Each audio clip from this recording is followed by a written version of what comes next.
All right. So these steps are starting to come out.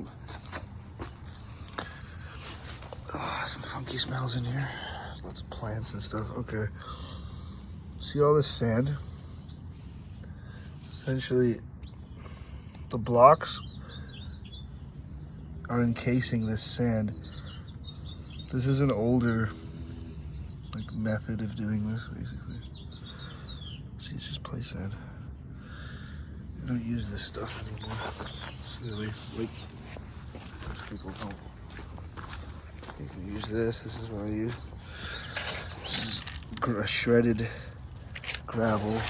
It's called HPB. There's no dust in it though. Better for drainage, and it's better for supporting weight than sand. So doing a bit of looking. This color is called colonial. It's Ortana. You can see there. We're replacing it with the black over yonder.